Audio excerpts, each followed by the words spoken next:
Okay, are you excited? Yes or no? Okay, so काफी देर से आप लोग वेट कर रहे हैं और ये इंतजार अब खत्म होता है। हम शुरुआत करते हैं सेशन की। काफी आप लोग एनर्जेटिक दिख रहे हैं, काफी एक्साइटेड दिख रहे हैं, तो मैं एक कोट्स के साथ इसकी शुरुआत करूंगा। मंजिलें उन्हीं को मिलती हैं, मंजिलें उन्हीं को मिलती हैं जिनके सपनों में जान होती है।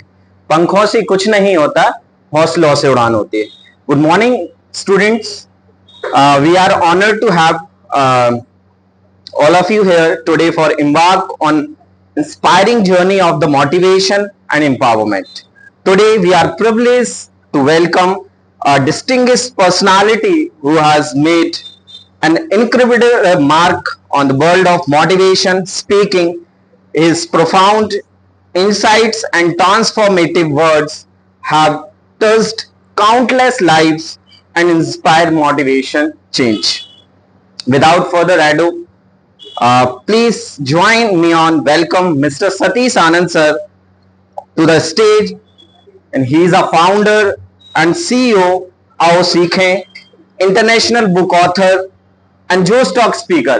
एक बार जोरदार तालियों के साथ स्वागत कीजिए मिस्टर सतीश आनंद सर का।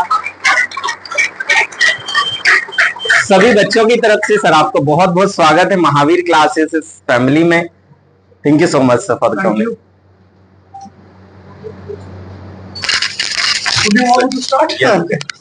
इसकी जरूरत तो अच्छा ये recording sir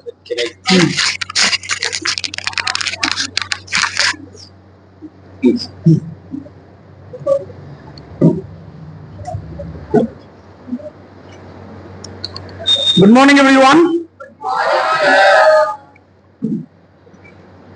let's begin with a small question. एक सवाल पूछूं?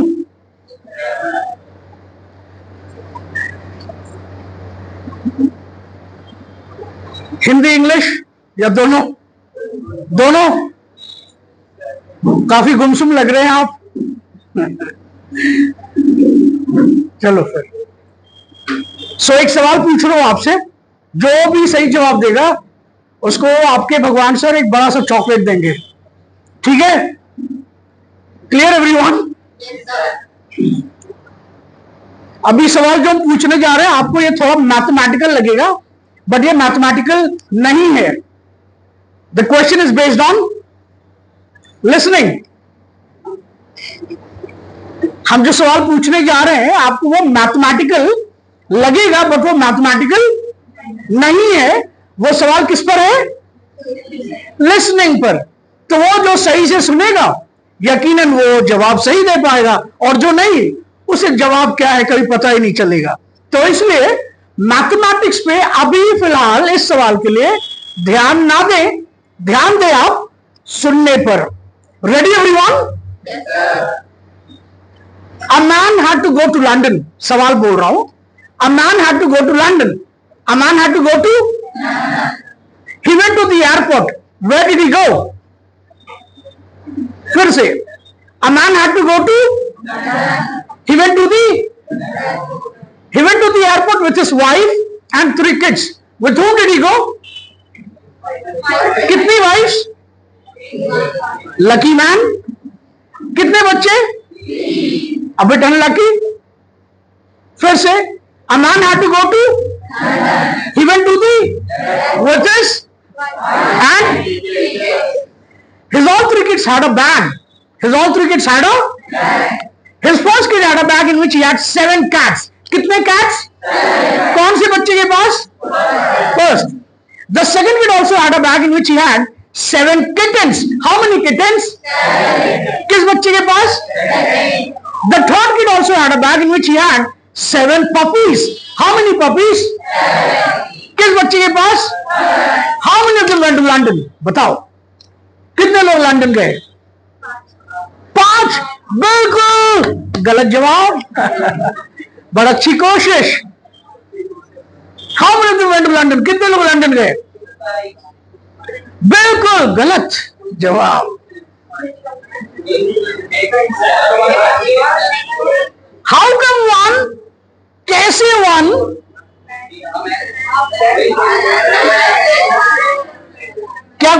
जस्टिफाई करेगा कैसे? यस रितेश।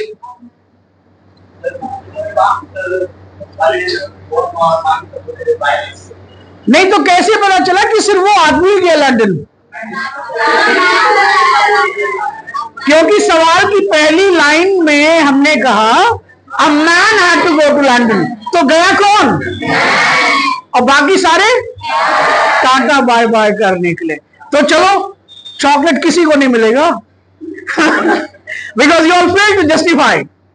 एक और सवाल, रेडी? रेडी? इस सवाल के दो जवाब, कितने?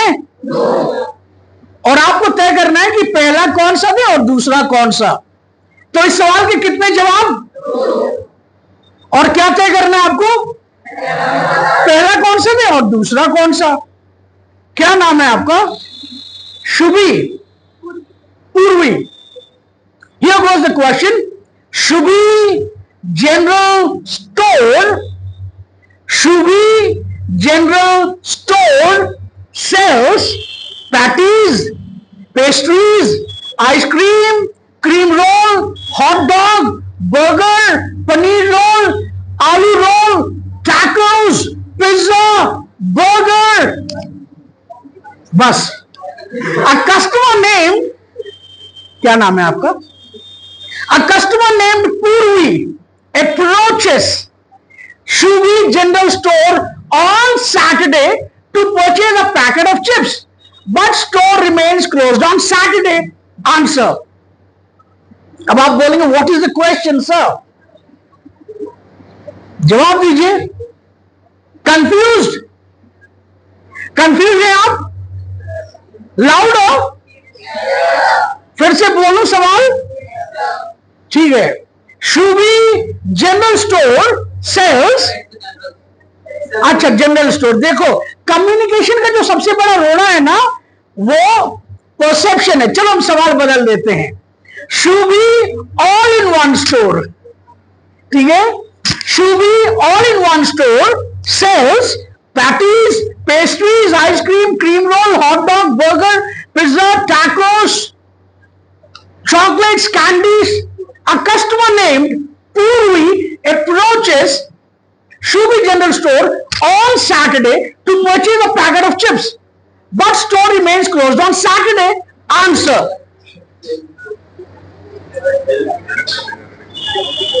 चलिए जवाब दीजिए। Yes? Come again? आपके हिसाब से पहला जवाब होना चाहिए कि शुभी चिप्स नहीं बेचती, करेक्ट? और दूसरा सैटरडे दुकान बंद रहती है। अगर पहला जवाब हम ये रखें कि सैटरडे दुकान बंद रहता है तो ठीक होगा? यस और नो? गलत। अगर पूरी Sunday, Monday, Tuesday, Wednesday, Thursday, Friday chips लेने जाए उसे मिलेगा क्या? क्यों नहीं मिलेगा?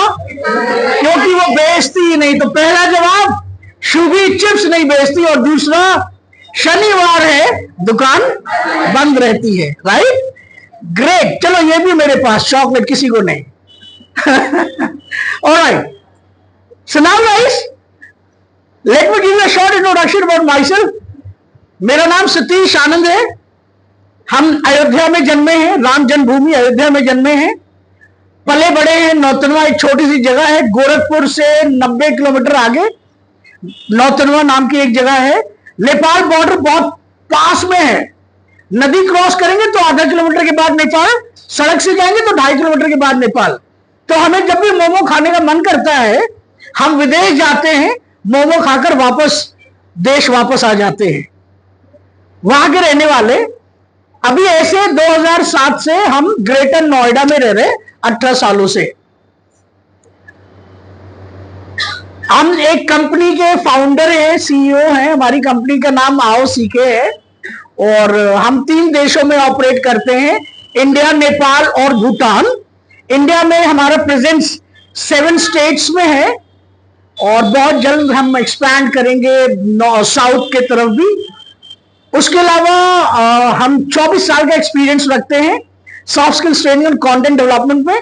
उसके अलावा 6 बार जोश टॉक स्पीकर रह चुके हैं, कुछ वीडियोस है जिनको 90 लाख से ज्यादा लोगों ने देखा है।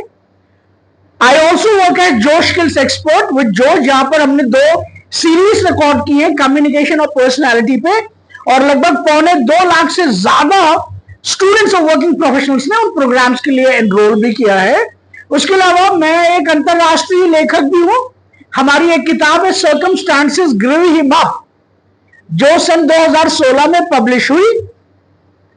19 रिजेक्शंस के बाद हमारी किताब 2014 में रेडी हो गई थी, स्क्रिप्ट रेडी हो गई थी, बट वो पब्लिश नहीं हो रही थी कुछ कारणवश। तो 19 बार रिजेक्शंस का सामना करना पड़ा। उस समय हम काम कर रहे थे एचपी के साथ। एचपी जानते हैं ना, ह्यूलेट पैकर्ड, जो कंपनी लैपटॉप प्रिंटर वगैरह बनाती है, उस कंपनी के साथ काम कर रहे थे। और जब किताब हमारी बार बार रिजेक्ट हो रही थी तो हम बड़े मायूस होते जा रहे थे और डिसअपॉइंटमेंट भी हो रहा था। तो फिर यह सोचा कि शायद कभी लेखक बन नहीं पाएंगे। तो क्या किया हमने नौकरी छोड़ दी। वो कहते ना, कुछ पाने के लिए गलत कहा है। कुछ पाने के लिए इस दुनिया में कोई कुछ खोता नहीं है, सिवाय हमें हासिल होने के कुछ और नसीब नहीं होता। तो कुछ पाने के लिए बहुत कुछ करना पड़ता है। तो क्या किया हमने, मेहनत की, 2 महीने पूरा दिल दिमाग सब कुछ किताब पर लगाया कि कैसे पब्लिश करें, क्या गलतियां हो रही हैं। असर यह हुआ कि सितंबर 2016 में हमारे पास कॉल आया कि हमारी बुक वो सब पब्लिश कर सकते हैं। और हमारी बुक पब्लिश कहां से हुई? Penguin publishing house, California, USA. Penguin का नाम सुना है?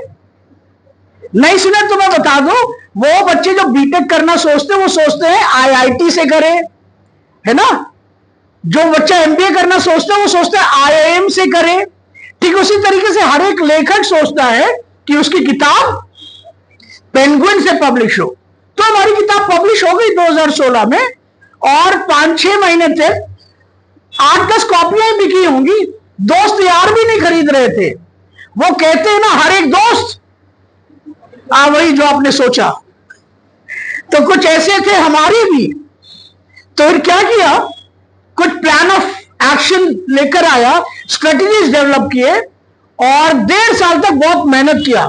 असर यह हुआ कि 2018 में हमें न्योता आया। कहां से? डिमोड लाइफस्टाइल मैगजीन इटली से। पहली बार इटली जाने का मौका मिला, क्योंकि तब तक हमारी किताब की 84,000 कॉपियां बिक चुकी थी और हमारा नाम शुमार हो चुका था बेस्ट सेलिंग ऑथर में से। तो पहली बार हम इटली गए, जहां पर हमें रिकॉग्निशन मिला top 10 authors of 2018 in Asia का। तो क्या कहते हैं, कुछ पाने के लिए बहुत कुछ करना पड़ता है। और उसके 1 साल के बाद हम थाईलैंड गए, जहां पर इंटरनेशनल लिटरेचर फेस्टिवल में हमें न्योता मिला और हमारी किताब को best for books on self help में शामिल किया गया। तो इस तरीके से हम किताब लिखते गए और एक अच्छा रिकॉग्निशन मिला। वैसे शुरुआत कहां से हुआ, कैसे हुआ, हम आपको वो बताते। 3 कहानी आपके साथ शेयर करेंगे। हमने पढ़ाई वहां से की जहां हमारे पापा चपरासी थे, सफाई कर्मी थे। यूपी बोर्ड से पढ़े हम, 12वीं हमने यूपी बोर्ड से किया, और उस स्कूल से जहां पर हमारे पापा सफाई करते थे। और जब हमने 12वीं पास, अच्छा हम रहते कहां थे? सड़क के किनारे। हमारा बिल्कुल हाईवे पे मकान है अभी भी। सड़क के किनारे एक छोटी सी झोपड़ी हुआ करती थी, काफी छोटी, और उसी में रहते थे हम। और वॉशरूम के लिए, यानी कि लू के लिए, हम पीछे स्टेशन पे जाया करते थे, उधर जाते थे, खेतों वगैरह में जाया करते थे। और जब लोगों की नालियां जाम हो जाया करती थी तो लोग हमें कहते थे, छोटू 50 पैसे ले लो, हमारी नाली साफ कर दो। हम उस घर से आते हैं।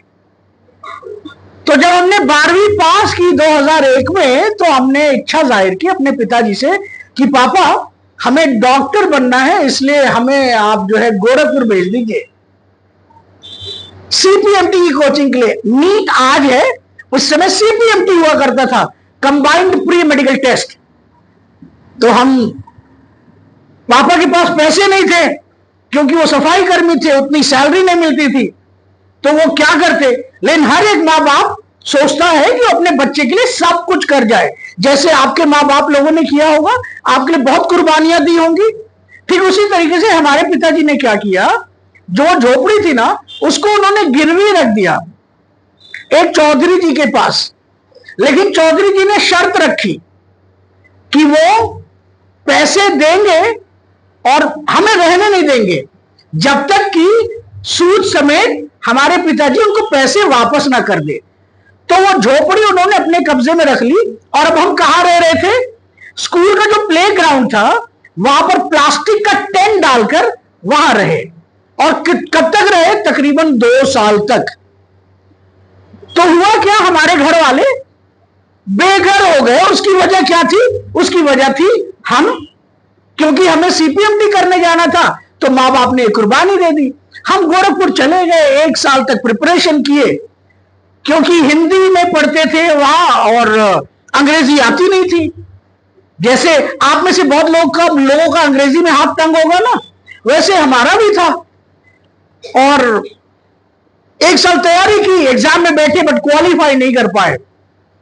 और उसके बाद क्या, घर वापस आना पड़ा। हम वापस आना नहीं चाहते थे, हम चाहते थे कि 1 साल और गोरखपुर में रुककर हम प्रैक्टिस करें। बट अब हमारे पास, हमारे पिताजी के पास कुछ गिरवी रखने के लिए था ही नहीं। जो थी वही एक झोपड़ी थी और अभी हम बेघर हैं। तो क्या हुआ, 1 साल के बाद जब हम गोरखपुर अपने गांव वापस आ गए नौतनवा में, तो हमें बहुत मायूसी लगती थी, बहुत निराशा होता था। और हम हमेशा सोचते थे कि पिताजी ने घर गिरवी रखकर सबको बेघर हमने बना दिया और हम देखो कुछ ना कर पाए। तो हम थोड़े से मैच्योर थे, हमारी उम्र रही होगी 18-19 की। तो हमने तय किया कि पैसों की वजह से आज हम वो नहीं कर पा रहे जो हम बनना चाहते हैं। तो हमने अंदाजा लगाया कि यही पैसों की वजह से शायद हमारे छोटे भाई बहन के भी सपने टूटेंगे जैसे हमारे टूटे। तो हमने तय किया कि हम नौकरी करेंगे और थोड़ा बहुत पैसा जुटाएंगे जिससे हमारे छोटे भाई बहन के सपने ना टूटे जैसे हमारे टूट गए। तो क्या किया, हमने नौकरी करने का सोचा। कौन सी नौकरी, वही झाड़ू पोछा मारने वाली, क्योंकि यही तो हमारे पिताजी करते थे और हमें वही आता था। अब हमने पिताजी के जेब से कुछ पैसे चुराए और हमारे घर के पीछे रेलवे स्टेशन था। हमने शाम को ट्रेन बोर्ड की 5:15 बजे, छोटी लाइन हुआ करती थी उस समय, और हम गोरखपुर चले गए। क्योंकि कोई भी माँ बाप, अगर हम उसी शहर में काम करेंगे तो कोई भी माँ बाप करने नहीं देगा। तो हम गोरखपुर चले गए और जब स्टेशन से बाहर निकले तो हमने देखा एक आदमी रेलवे की बाउंड्री पेंट करते हुए लिख रहा था कॉल सेंटर में नौकरियां। 2002 की बात है, आज से 14 साल 13 साल पहले, सॉरी 23 साल पहले, 23-24 साल पहले। तो हमें पता नहीं था ये कॉल सेंटर क्या। आप जानते हैं कॉल सेंटर, जानते हैं? उस समय कॉल सेंटर में लोगों को नौकरियां मिल जाती थी 12वीं के बाद। अगर आपकी अंग्रेजी बहुत अच्छी है ना तो आपको नौकरी मिल जाती थी, अच्छा सैलरी देते थे। 2002 की बात कर रहा हूं, उस समय भी आपको 15-20 हजार देते थे, आज तो अच्छा ही दे रहे। तो वो जब वो लिख रहा था, रेलवे बाउंड्री पेंट कर रहा था, हम उसके पास गए और हमने पूछा कि भैया ये क्या है कॉल सेंटर, क्योंकि हमें पता नहीं था। उसने कहा कि भैया हमें भी नहीं पता, बट हाँ नौकरी बहुत है। हमने कहा कितने मिलेगी? उसने कहा 5-7 हजार रुपये तो मिल जाएगी। हमने कहा कहां जाना पड़ेगा? उसने कहा ये देखो पता लिखा हुआ है। पता था राधा कृष्णा भवन, हजरतगंज, लखनऊ। और हमने ना कुछ सोचा ना समझा, कृषक एक्सप्रेस ट्रेन थी रात में 11:15 बजे। हमने बोर्ड किया और हम पहुंच गए लखनऊ। और जैसे लखनऊ पहुंचे हम सीधे उस बिल्डिंग में गए, ब्लू बर्ड फ्लावर कंसल्टेंसी नाम था, राधा कृष्णा भवन, हजरतगंज, लखनऊ में। चले गए और देखे ऑफिस बंद था, क्योंकि हम सुबह 6:30 बजे पहुंच चुके थे। हमारे कपड़े वगैरह सब गंदे थे, हमने चप्पल पहन रखी थी। और जब ऑफिस खुला 10:30 बजे के करीब, हमने उनसे बोला कि हमने देखा कॉल सेंटर में नौकरी और हमें नौकरी चाहिए। तो उसने बोला अभी एक इंटरव्यू चल रहा है। हमने पूछा कहां? उन्होंने कहा होटल गोमती, सापरू मार्ग में, वहां से पास में ही था। हम चले गए hotel Gomti and I saw everyone was well dressed. And everybody had that marketing document, जो हम सीवी रेज्यूमे बोलते हैं ना, जो हम इंटरव्यू के टाइम पे लेके जाते हैं, जिसको आप सब बायोडेटा समझते हैं, वो सबके हाथ में था। और हर कोई बहुत अच्छे से पहना हुआ था, कपड़े पहना हुआ था, टाई वाई लगा के। हम चले गए और हमने रिसेप्शनिस्ट को बोला हमने भी इंटरव्यू देना है। उसने बोला अपना सीवी ला के दो, यानी कि बायोडेटा ला कर दो। हमें पता नहीं था बायोडेटा है क्या, तो किसी ने बोला कि बनवा के ले आइए। तो पैसे उतने तो थे नहीं हमारे पास, जितने भी थे हमने जाके बायोडेटा बनवा के ले आए और हमने रिसेप्शनिस्ट को दे दिया। और उसके बाद एक बड़े से रूम में, जहां पर सारे इंटरव्यूअर्स बैठे थे, जैसे आप बैठे, हम भी उन्हीं में शामिल होकर बैठ गए। जब हमारी बारी आई और जब हम गए अंदर, और रिक्रूटर ने जब पूछा mister Anand can you tell me something about yourself, I could not answer anything only because I didn't understand. हमें समझ में नहीं आया कि क्या पूछ रहे हैं, और हम डिस्क्वालीफाई हो गए।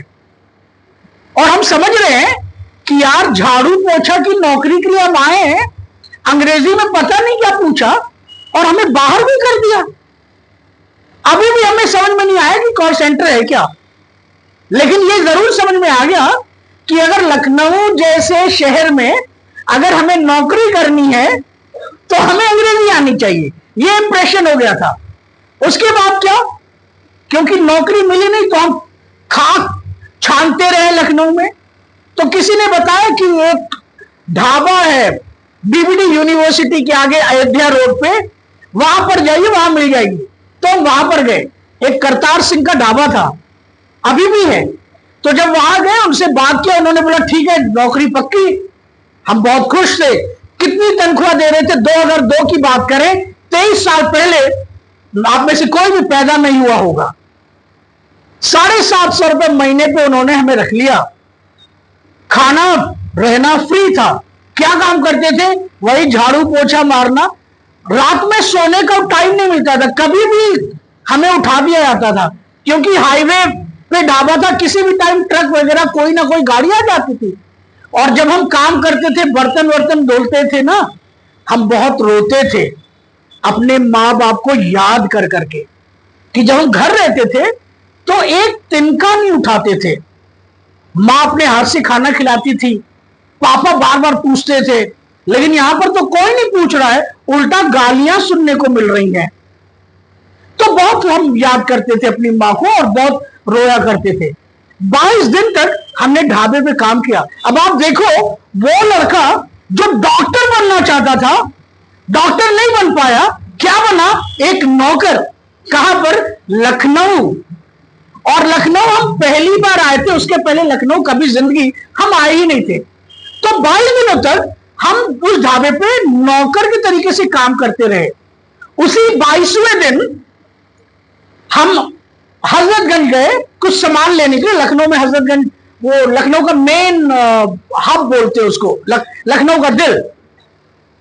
तो ढाबे में कुछ सामान लेने के लिए गए हम, और वो सामान लेके जब लौट रहे थे ना, तो हजरतगंज चौराहे पे बाबा अंबेडकर साहब की मूर्ति बनी है।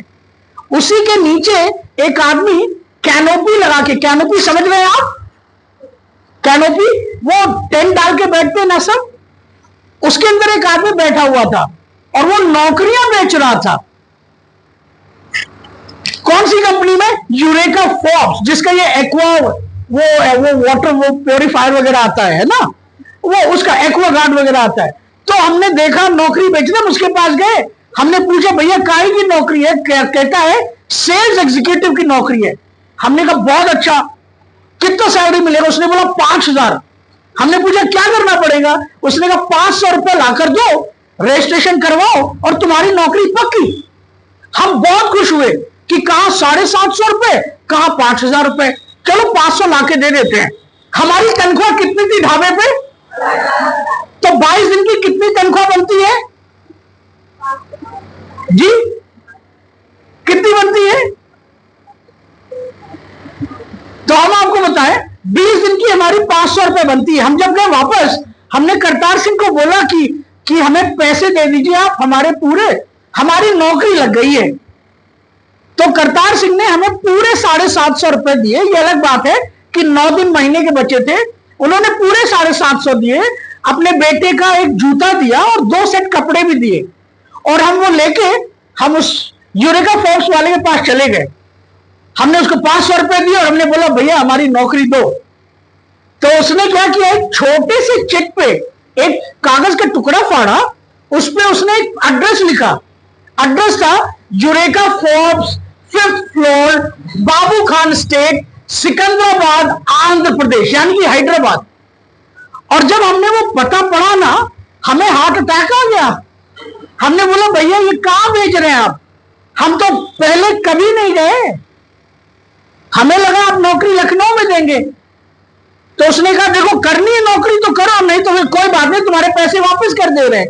और उसने जब ऐसा बोला ना, हमें वो बड़ा जेन्युइन लगा कि शायद ये सही बोल रहा है। और उसने लैंडलाइन नंबर लिख के दिया। उस समय मोबाइल फोन उतने नहीं होते थे, 2004 या 5 में रिलायंस ने इंट्रोड्यूस किया था, उसके पहले नहीं था उतना। नॉर्थ में तो बिल्कुल नहीं था, साउथ में कुछ चल रहे थे। तो हमने कहा ठीक है भैया कोई बात नहीं, लेकिन हम वहां पहुंच के हम किससे मिलेंगे। उसने बोला वहां पहुंच के कॉल कर देना। हम वहां गए, ट्रेन बोर्ड किए, पहुंच गए, और जैसे सिकंदराबाद पहुंचे हम बाबू खान स्टेट गए।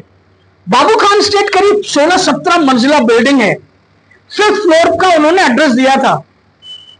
पूरा 5th फ्लोर छान डाला, यूरेका फोर्ब्स का कोई ऑफिस नहीं था। हमने एक एक करके पूरा वो 16-17 माला दिन भर में, कुछ नहीं तो हर एक ऑफिस हमने 10 से 20 बार हमने ढूंढा, लेकिन यूरेका फोर्ब्स का ऑफिस नहीं था।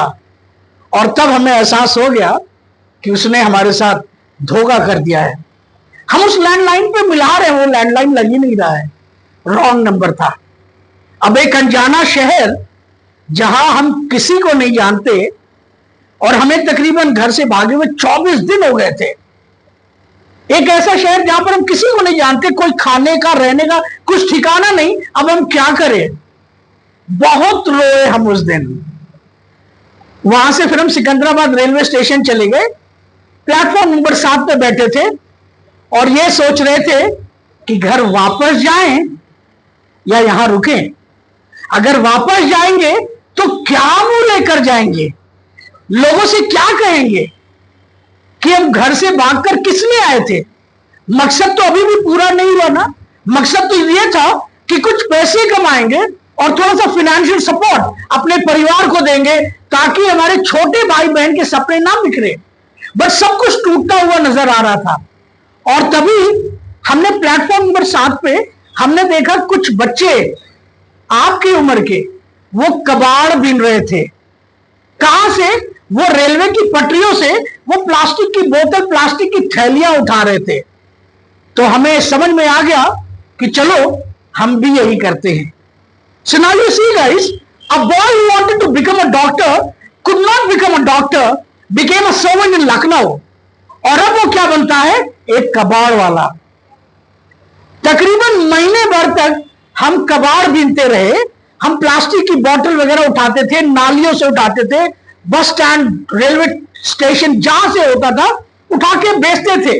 सिकंदराबाद में सीताफल मंडी, अब्दुल कबाड़ वाला, कभी 30, कभी 40, कभी 100 रुपए में मिल जाते थे। और सोते कहां थे, उस कबाड़ वाले के वहां। कभी राटी फाइल बस स्टॉप जो सिकंदराबाद रेलवे स्टेशन के बगल में है, वहां सोते थे। और इस तरीके से हमने महीने भर ऐसा किया। उसी दरमियान उस समय बहुत एनजीओ वाले एक्टिव हुआ करते थे वहां पर। तो एक एनजीओ वाले थे जो हम लोगों से मिले और वो हमारी परेशानियों समझे कि, तो हमने उनको बताया कि हम किस तरीके से हम हैदराबाद पहुंचे। कॉल सेंटर वाली बात बताई उनको हमने। तो उन्होंने क्या किया, हफ्ते में 2 दिन वो हमें कम्युनिकेशन हमारा इंप्रूव करने की वो ट्रेनिंग देने लगे। और महीने भर के बाद हम इंटरव्यूज वगैरह में अपीयर होने लगे। 5 इंटरव्यू दिया, सिलेक्शन नहीं हुआ। 6वां इंटरव्यू दिया 13 नवंबर सन 2002 को और हमारा सिलेक्शन हो गया। गोल्ड स्टोन नाम की एक कंपनी थी, अशोका भोपाल चैम्बर सिकंदराबाद में।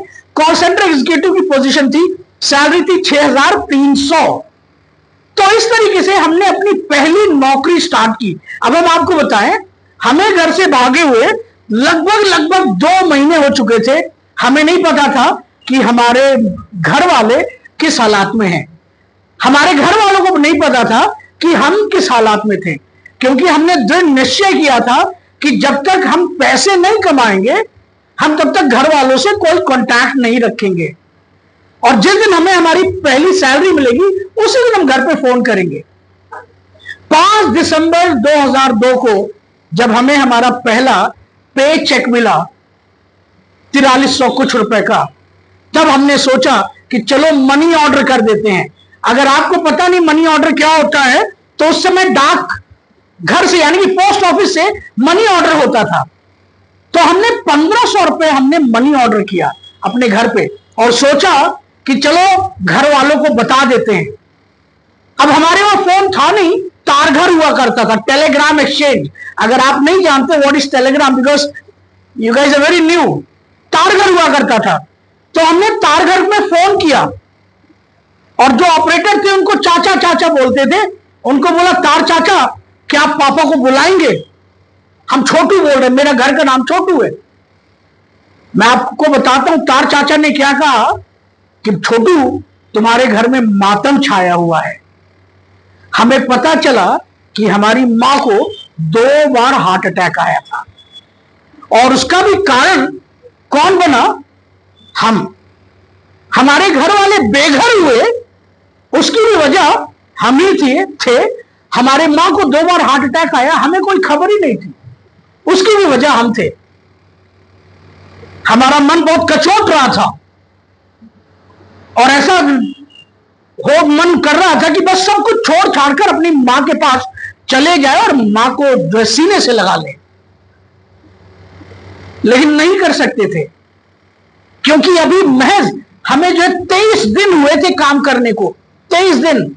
और अगर आप छोड़ छाड़ के चले जाते तो शायद हमारे मां बाप हमें वापस आने नहीं देते। तो हमारे हाथ बंधे हुए थे, क्योंकि हमारा मकसद बहुत साफ था कि हमें फाइनेंशियल सपोर्ट देना है ताकि हमारे भाई बहन आगे बढ़ सके।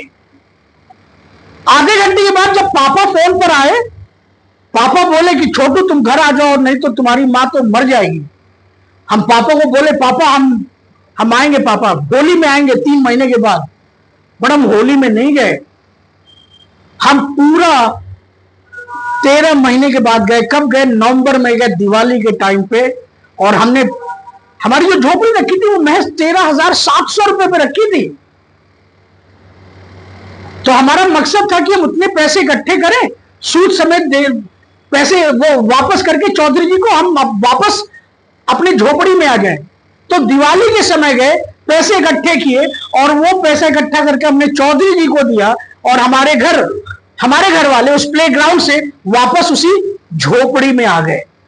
और आज जहां वो झोपड़ी थी 8 बाई 10 की, वहां पर 4338 स्क्वायर फीट का मकान है, और सबसे बड़ा बंगला उस रेलवे स्टेशन चौराहे पर अगर किसी का है तो वो इसी चपरासी के बेटे सतीश आनंद का है और किसी का नहीं। तो इस तरीके से हमने नौकरी करना स्टार्ट किया। दूसरी कहानी आपको बताते हैं। आपको यह बता दें कि हम गायक भी हैं, सूफी गाते हैं हम।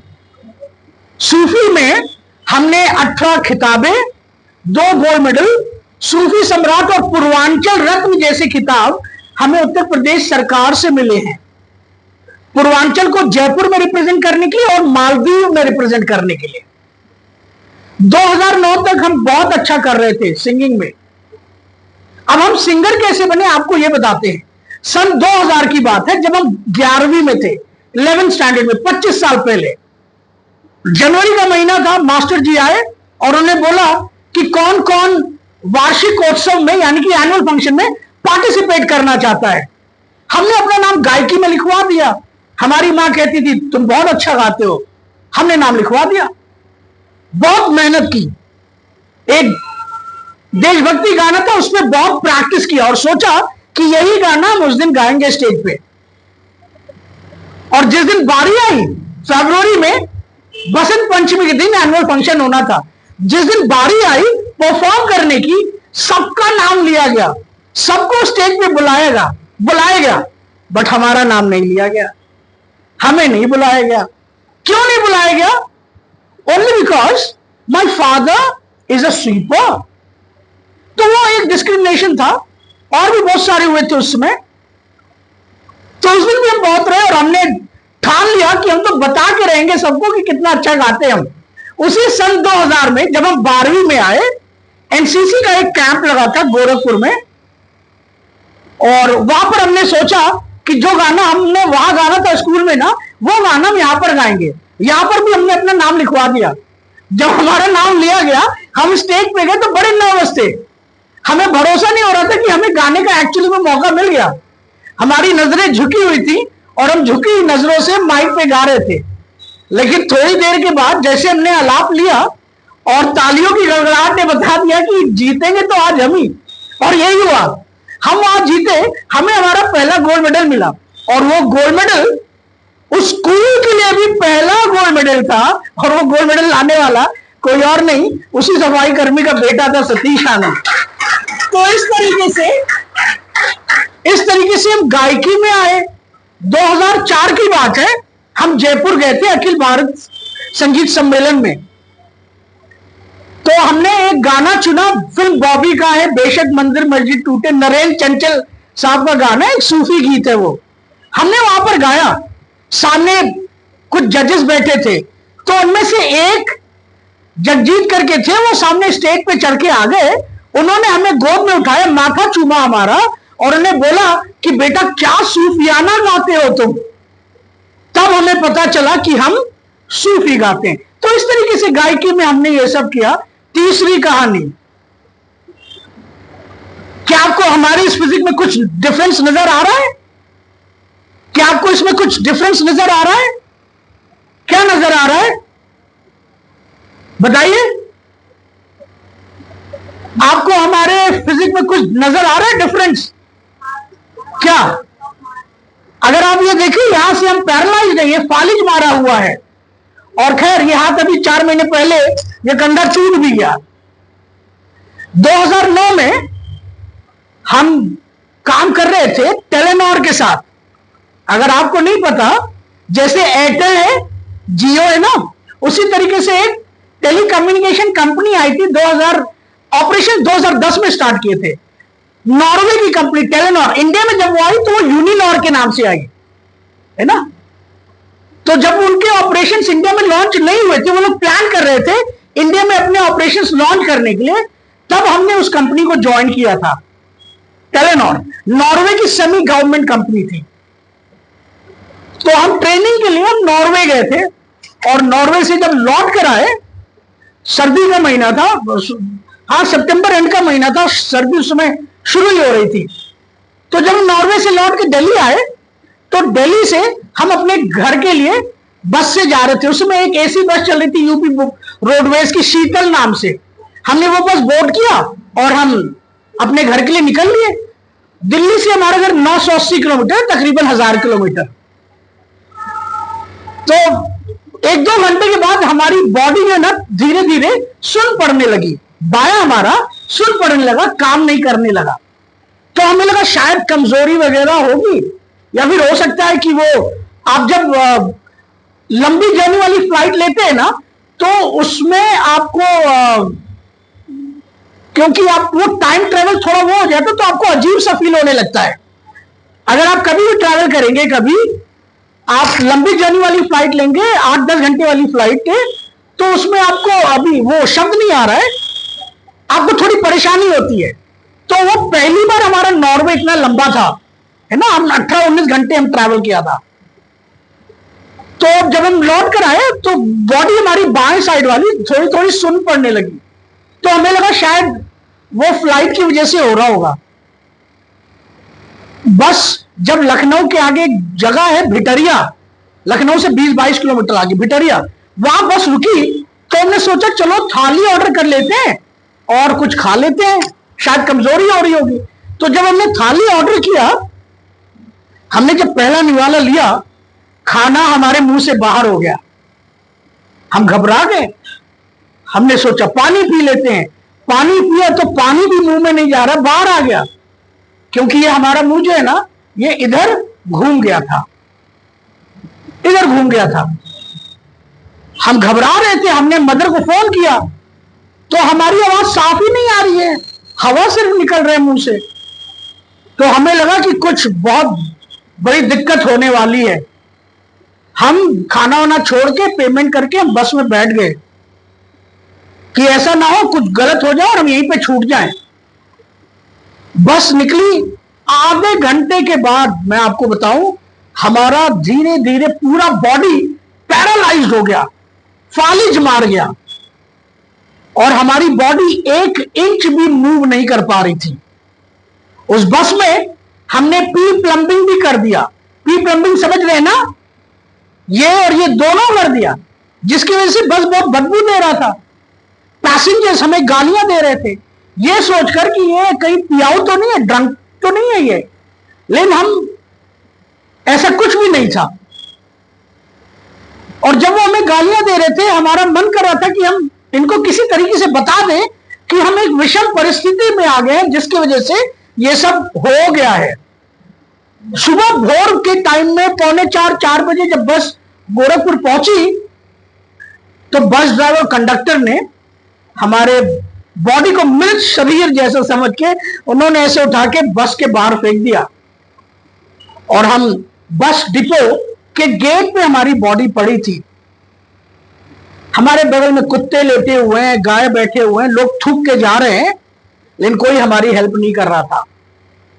2-2:30 बज चुके थे दोपहर तक। हमारे घर वाले कॉल कर रहे थे, हम उठा नहीं पा रहे थे क्योंकि बॉडी हमारी मूव नहीं कर पा रही थी 1 इंच के लिए। कितनी मक्खियां, कितने मच्छर हमारे शरीर पे थे और कितने हमारे मुंह के अंदर गए, आपको कैसे बयां करें। गला इतना सूख रहा था हमारा, कांटा लग रहा था कि अब मर गए तब मर गए। जब आप धूप में रहते हैं, गला आपका कांटा लगता है, तो लग रहा था कि अब तो हमारा अंत समय आ गया, हम खत्म हो जाएंगे। कोई भी हमारी हेल्प करने नहीं आया। और जब 2-2:30 बजे हमारे घर से हमारे माँ बाप आए, हमारी मदर ने देखा, वो बेहोश हो गई। हमें फिर गोरखपुर मेडिकल कॉलेज ले जाया गया। 4 दिन भर्ती थे। डॉक्टर ने जवाब दे दिया ये बोल के कि या तो इनको पीजीआई लखनऊ ले जाओ या एम्स दिल्ली ले जाओ। तो पीजीआई लखनऊ पास में था, 400 किलोमीटर, सॉरी लखनऊ से 280 किलोमीटर। हम पीजीआई लखनऊ गए। 49 दिन तक हम अस्पताल में भर्ती थे। हमें खाना बेड पे खिलाया जा रहा था, वो पी प्लम्बिंग सब कुछ बेड पे ही होता था। तो धीरे धीरे हमारा ये दायां यानी कि राइट साइड हमारा ठीक हो गया और हम वॉकर लेके चलते थे। वॉकर समझ रहे हैं ना, वो वॉकर लेके चलते थे। तो 2009 से लेकर 2013 तक हम वॉकर पे चले। 49 दिन तक हम अस्पताल में भर्ती थे। अब क्योंकि पीजीआई में आपको कोई अलग से रूम नहीं मिलता, आपको कॉमन रहता है, सबका बेड एक साथ लगा होता है। तो जब हम कंबल डाल के सोते थे ना, तो हम ऐसे बोलते थे, good morning boys and girls, good morning boys and girls. और दुआ करते थे, भगवान से प्रार्थना करते थे कि भगवान हमारा सब कुछ छीन लो, बट हमारी बोली सही रखो, क्योंकि ये मुंह हमारा इधर घूम चुका था। क्योंकि इसी मुंह से हम गाते हैं और इसी मुंह से हम अब ट्रेनिंग्स करते, सब कुछ करते हैं। यही वजह है कि 2009 के बाद हम गायकी में कुछ नहीं कर पाए, क्योंकि ये हो गया था। 49वें दिन हमें अखबार में, अच्छा नॉर्वे जाने के पहले हम आपको बता दें, हमारी छोटी बहन की शादी फिक्स हो गई थी कानपुर में। किससे फिक्स हुई थी? एक न्यूरो सर्जन से। और हमने उसको वादा किया था कि हम तुम्हें ये गाड़ी देंगे। तो उस समय टाटा की एक मांजा लॉन्च हुई थी। गोरखपुर शहर की पहली गाड़ी जो हमने सिस्टर को दी थी वो वही थी, टाटा मांजा। हमने उसको पसंद करवाया था कि ये गाड़ी बेटा हम तुमको देंगे तुम्हारी शादी में। लेकिन देखो, नॉर्वे से लौट के आने के बाद हमारी स्थिति खराब हो गई।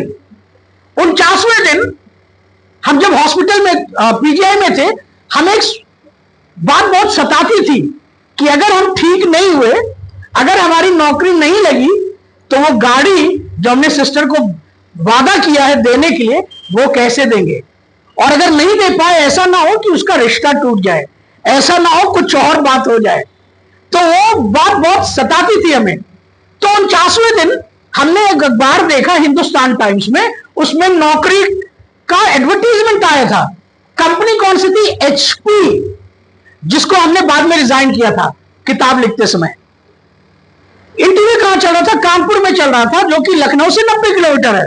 हमने तय किया कि हम ये इंटरव्यू देकर आएंगे और नौकरी करेंगे, और किसी भी तरीके से वो जो गाड़ी जो सिस्टर को देनी है ना, वो तो हम देकर रहेंगे। तो हुआ क्या, हम चले गए, मतलब हम वॉकर लेके उठे और यूरिन बैग पकड़े हुए, पापा पूछ रहे छोड़ू where are you going? I said I am going no way, I am going to the washroom. हम वॉशरूम जा रहे हैं, बट हम वॉशरूम नहीं गए थे, हम सीधे आलमबाग बस स्टॉप गए। और हमारी दाढ़ी इतनी बड़ी बड़ी थी, हमने नाई के दुकान पे शेव कराया, उसको बोला कि आप हमें फ्रेंच कट दो, ताकि रिक्रूटर को, इंटरव्यूअर को पता ना चले कि हमारे यहां पर कोई तकलीफ है। तो हम फ्रेंच कट करा के हम चले गए, और बड़ा अजीब लग रहा था देखने में हमारी शक्ल।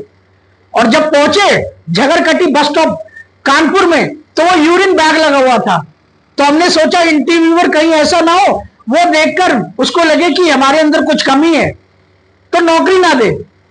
तो हम शौचालय गए और यूरिन बैग ऐसे खींच दिया, और जब खींच दिया तो वो शावर ऑफ ब्लड वो पूरा निकल गया, और पूरा हमारा ट्राउजर वगैरह सब कुछ खराब हो गया। लेकिन फिर भी हमें नौकरी लेनी थी, हम इंटरव्यू देना था, हम चले गए। HP का ऑफिस गए कानपुर में, एप्टेक कंप्यूटर एजुकेशन के अंदर HP का इंटरव्यू चल रहा था। और जब गए तब तक इंटरव्यू खत्म हो चुका था।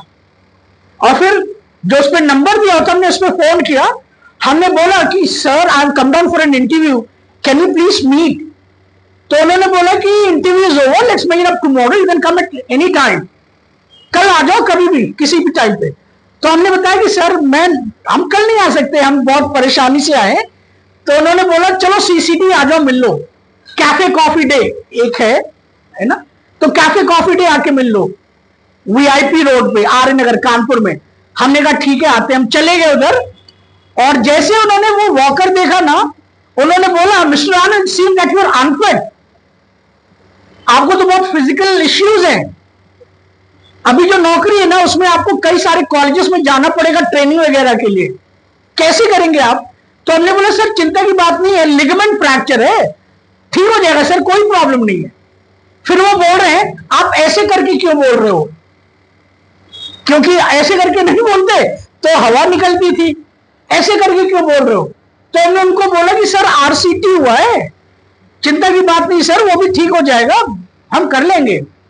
But he said, no, Mr. Anand, this job requires a lot of travel, so I don't think that you can make it up. आप नहीं कर पाएंगे क्योंकि बहुत ट्रैवल करना पड़ेगा आपको।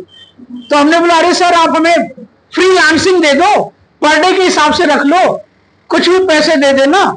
उस समय जब हम टेलीनॉर के साथ काम कर रहे थे, हम काम कर रहे थे 8.9 लाख पर, यानी कि 9 लाख के पैकेज पे थे 16 साल पहले। तो उन्होंने हमें रिजेक्ट कर दिया, HP वालों ने बोला नहीं सर नहीं कर सकते। फिर क्या, हम PGI लखनऊ गए, हॉस्पिटल के गेट पे खड़े थे, हमने पापा को फोन किया, हमने कहा पापा तुम पापा आ जाओ, गेट पे आ जाओ, हम नहीं रुकेंगे अस्पताल में। जबकि डॉक्टर ने बोला था कम से कम 6-7 महीने लगेंगे। हम बोले नहीं पापा तुम आओ गेट पे, चलो घर, हमको नहीं रुकना है, क्योंकि अगर हम यहां रुक गए ना तो हम बिल्कुल मरे के बराबर रहेंगे, हमको तो नौकरी करना, पापा आ जाओ। पापा आ गए और हम घर चले गए। 15-20 दिन के बाद HP का फोन आया हमारे पास कि ITM यूनिवर्स ग्वालियर में एक प्रोजेक्ट है 15 दिन का, 1000 रुपए पर डे मिलेगा, आप करोगे क्या? हमने बोला बिल्कुल करेंगे। तो हम चले गए करने के लिए।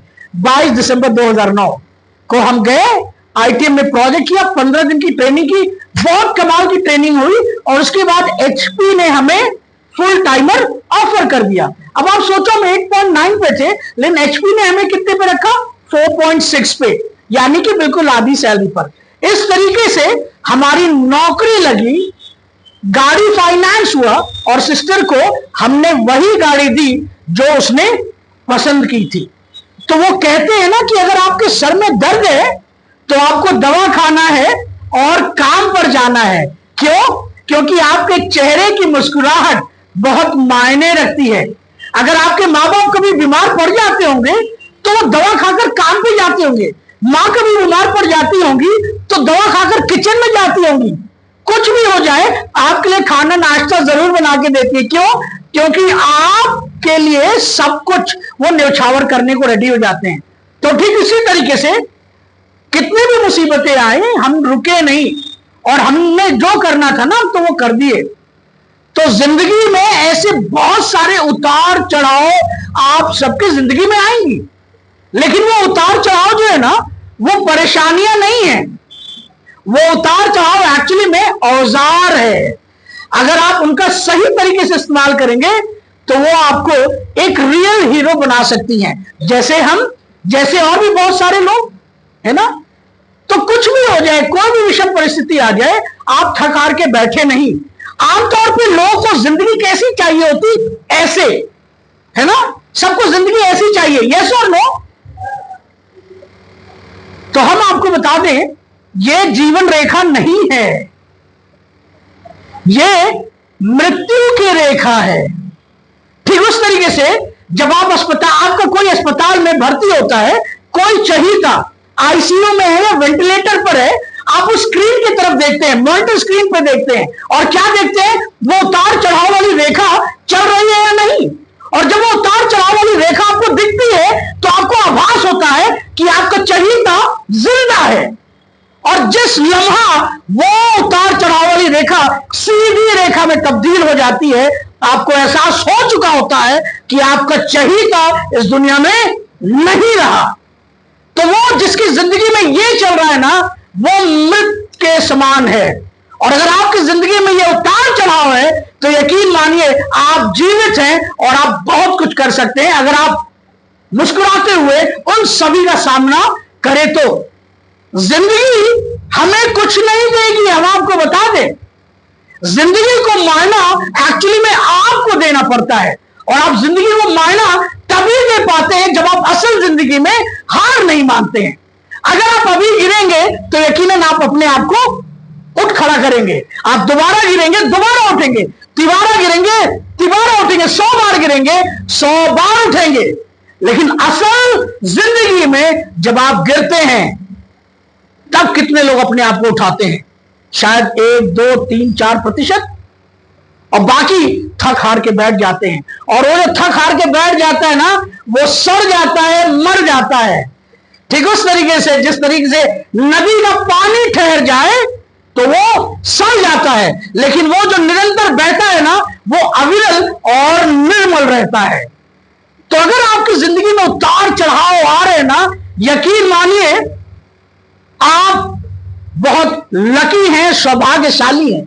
उनका सामना करें और वो बने जो आप एक्चुअली में बनना चाहते हैं। खान साहब के साथ हमारा, अभी खान साहब आप जाने ना, खान सर पटना वाले, राइट, उनका एक वीडियो आया था।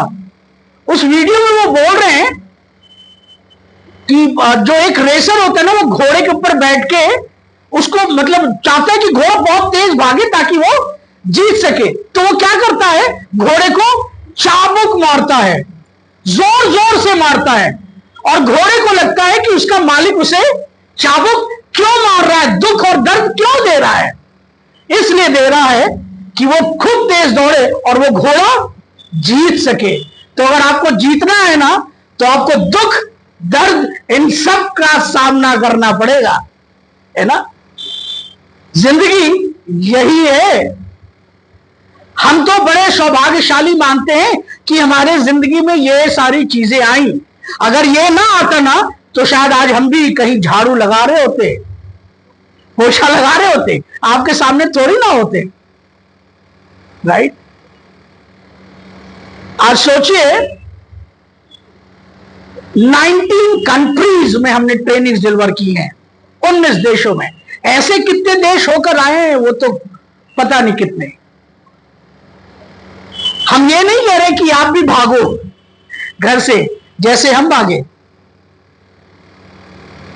The only thing is you will have to ensure that you never give up, because वो जो हार मान लेता है ना, कभी हारता, वो जो हार मान लेता है वो एक्चुअल में खत्म हो जाता है ना। So it is very very important for everyone sitting down here कि आप कभी भी अपनी जिंदगी में हार ना माने। यह भी सत्य है कि आप जो चाहते हैं शायद वो नसीब ना हो। हम डॉक्टर बनना चाहते थे, नहीं बन पाए, बट जो भी परिस्थितियों ने जो लिखा था हम वो बने। तो हो सकता है कि आप भी जो बनना चाहें, आप वो बनना चाह रहे हैं, वो ना बन पाए, लेकिन कभी वो ऊपर वाला कहते हैं ना, when he shuts the door he opens the windows। जब ऊपर वाला आपके लिए दरवाजा बंद करता है तो खिड़कियां जरूर खुली रखता है ना। अगर आपको कोई चीज नसीब नहीं हो रही है तो हो सकता है कि भगवान ने आपके लिए उससे भी बहुत कुछ बेहतर सोच रखा है। There is only one mantra and that is whatever happens in life, you must never give up. Thank you so much, guys. कोई सवाल? कोई सवाल?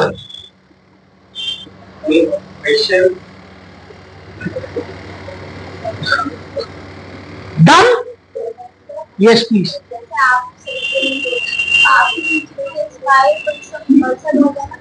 हमारे पीछे, हाँ यकीनन हम अपने माँ बाप से बहुत इंस्पायर्ड थे। जिस तरीके से हमारे पिताजी ने कभी गिव अप नहीं किया, उन्होंने क्या कुछ नहीं किया हमें डॉक्टर बनाने के लिए, वो हमारी प्रेरणा थे, उन्हीं से हमने सीखा। और आज जो भी हम ना, वो अपने माँ बाप के वजह से ही हैं। सब कुछ हमने उन्हीं से सीखा। हमने अपने पिताजी से एक और बात सीखा कि जिंदगी में कभी शिकायत ना करना। तो शिकायत वगैरह हम कभी नहीं करते, और यही वजह है कि जो कुछ भी हमें मिला ना, हम नौकर बने, कबाड़ वाले बने, जो भी बने, हमने सब एक्सेप्ट किया, है ना। Yes, any other question? Any other question? Great, thank you so much. बहुत अच्छा लगा आप सबसे मिलके। Thank you, thank you. काफी एक्साइटेड सडन प्लान बना, मैंने बात करी तो सर आपको जरूर मोटिवेट करके आए, क्योंकि ऐसी टाइम में जब बच्चा करने की शुरुआत कर रहा हो, मैक्सिमम बच्चे को क्लास 10 से तो बुलेट से किस तरीके से शुरुआत करें, एक मोटिवेशन चाहिए कि जो एक जर्नी शुरू करते हैं उसको किस तरीके से हम करते हैं। मैंने कहा सर आएंगे तो आप बहुत अच्छा लगेगा। तो again thank you very much.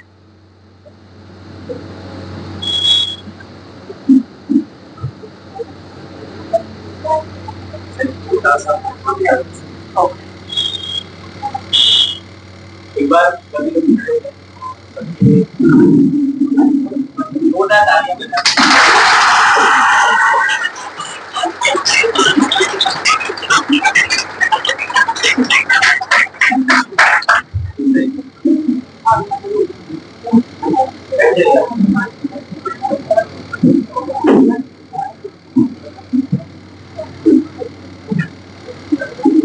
पीछे